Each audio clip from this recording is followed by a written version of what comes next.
The Gauteng Education Department has published new feeder zones for schools in the province. Now, they'll allow schools to recruit pupils across all communities. Education MEC Panyaza Lesufi says this is a radical shift in breaking down apartheid social planning. The department's already facing legal action over the move. The MEC joining us this morning to explain what it all means. Morning, MEC. Morning. Thanks for your time this morning. Thank you so much. Now, explain to us about the feeder zones. What does this ruling actually mean for parents, kids, schools? How's it working? Well, it means, let's say you are in Otterkloof in Pretoria. If we have to define the current feeder zone, it will only end up in Otterkloof. But the reality is that a kilometer away, you've got Mamelodi Township. So Otterkloof War School will never recruit in Mamelodi. They'll only recruit in Otterkloof. So the new feeder zone give them that latitude now to say you can also recruit in Mamelodi, you can recruit in Esteres, you can. So it brings the non-racial component of our education system into play, so that people must not be penalized for being born in a wrong area, because reality is, with the previous system of apartheid that we had, minorities had many schools, majorities had fewer schools, and within the majorities, the schools were not only fewer, but they were also separated on the basis of language, which simply means that you'll have a Xhosa school, a Zulu school, a Sepedi school. So access was therefore fewer. With this, we are broadening the spectrum. You are making it easy for people to get access to a school that is close to them. So what happens if those schools come out and say, actually, we are full already with people from our immediate zone? Which is good. Okay. You'll rather be denied access on the basis of capacity rather than be denied access on the basis that we were born in a wrong area. Okay. So, I mean, from what we're reading this morning, it seems that this is deals a particular blow to Afrikaans medium schools. Is that true? I mean, will it's they not be true. You know, it's just I don't like the concept of African school. We've got South African schools. And I always argue with people that our education system is like an Irish coffee. You know Irish coffee? It's black at the bottom, white on top. We must change that to a South African coffee that does not discriminate. And you can't be excited with a rainbow nation when we've got a rugby match. Where it matters most with education, it can be a rainbow nation. So people must say it's Africans this and whatever this. If in rugby we can be happy when we win a World Cup and say, Viva Rainbow Nation. But when it comes to education, where it matters most, you say, no, this is Africans. It doesn't work that way. It can't. So just give us some idea. If those schools, I mean, are there checks and balances? Some might say they are full when they are not full, to prevent the well, sort we've got that capacity to check. Would you check? Yes, I just want to know how would you check? To check whether the school is full or the school is not full. But where we stand as a department, we don't even want to go there. We say all these schools belongs to all our children. Let's share these facilities. Let's ensure that quality education is accessible to everyone. There must be no one that must derive pleasure at the expense of denying access to other people. And we're not speaking about lowering standards and other things. We are just saying, let's work together and build a non-racial society that we all aspire. You know, it excites me when I go to restaurants, when there are birthday parties of kids, they play together there.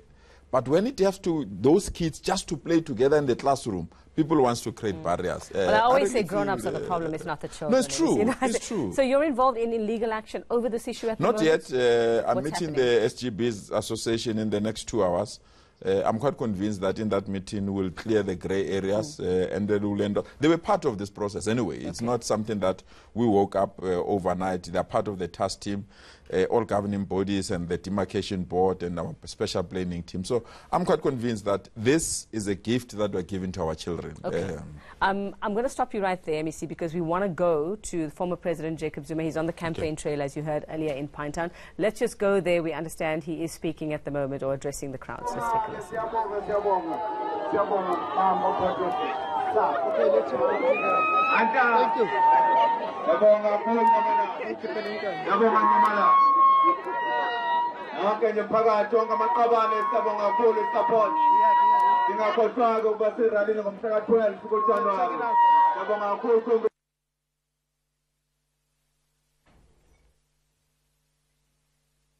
Okay, well, we seem to have lost sound there, but you can still see the picture, and the former president is popular as ever, especially down in Pinetown. I just want to know from you, and just to take it to politics for a bit away from the education side, I asked Siphamandla earlier as to, yes, the KZN ANC leadership seems happy to have the former president on the campaign trail, but in terms of the ANC in general, is this in line with how you want to actually go on campaigning for elections next year? Do you not see this as a bit of a conflict, having a controversial person part of the campaign? When you go to war, you take all your ammunition.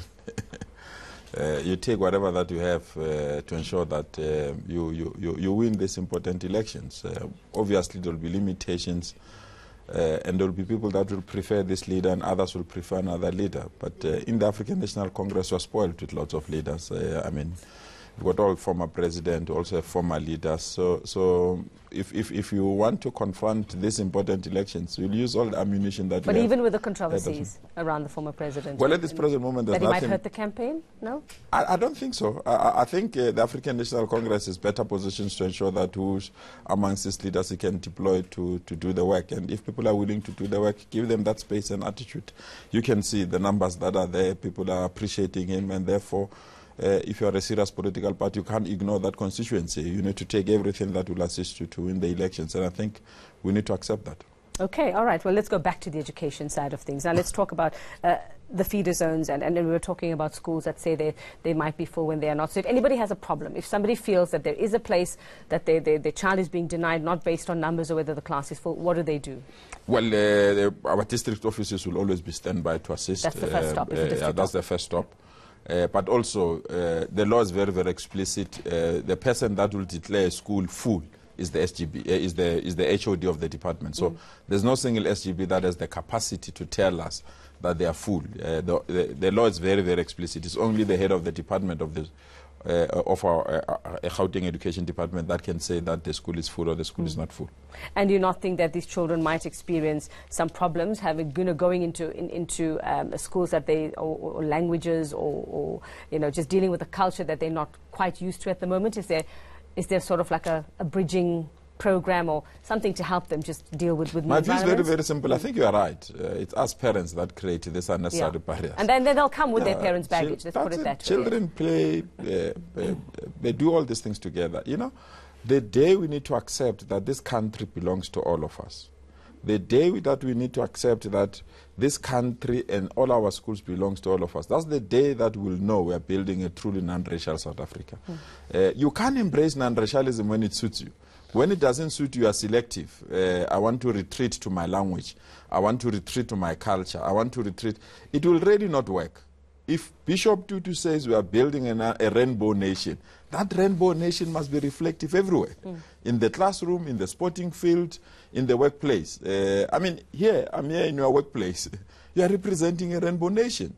There's no single university that is now a single university of one race or one language. All the universities in this country represent why the schooling environment that's supposed to build towards that non-racial system should be the one that blocks or should be the one that deny our children to play together. So there's no language that is under attack. And I know people will attack us to say, you are targeting this language.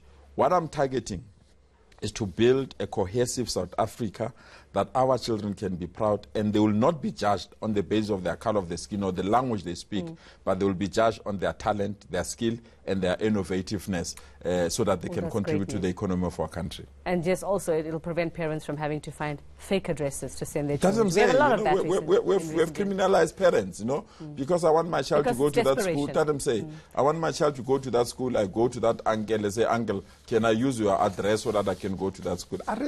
There's no need for that. There's no need for that. Okay, well, great. We look forward to see how it's going to work. While you're here, you're very busy. So I have one more question about the West Rand municipality. We know that you are very instrumental in trying to get this process sorted out. But I have to ask, why you? I mean, they wanted to see David Makura and COCTA officials, but how the Premier appointed a cabinet committee that I happened to lead with MEC Mamabulo, and that's the reason why we are part of that team. But let me assure you, that municipality will be back on its... And where are they going to find the money for these salaries at this moment? Well, there is a 66 million grant that is due on the 3rd of December this year. So that will solve majority of their problems. What we are working on now is to sort out the November salaries. And I can tell you, there is a plan that we have. I'm quite convinced that plan will assist. So if we can sort out that part, I'm truly convinced that come the 1st of December, we'll start to see services being rendered in that municipality. Are they still at a standstill this morning? Yeah, we are still at the standstill. No services. We are facing a deadlock, which is sad, to be quite frank, because if you have a motor vehicle accident in that area or a shack get banned, it's going to be very, very difficult for people to get assistance. So how are you working on that? We're trying very hard to resolve that aspect. We'll be meeting with the unions. We promise to go back to them within 7 days. So we'll meet them on Thursday, and we're hopeful that on that day we'll break the deadlock and everyone will go back to work. So no talks happening at the moment now? Well, we're planning to respond to their demands. Okay. So we don't want to just go and have talks for the sake of having those particular discussions. Okay, thanks very much for touching on all those issues with us this morning. He is Education MEC Panyaza Lesufi, but playing many other roles this week as well. Thanks very much. Well, it is 29.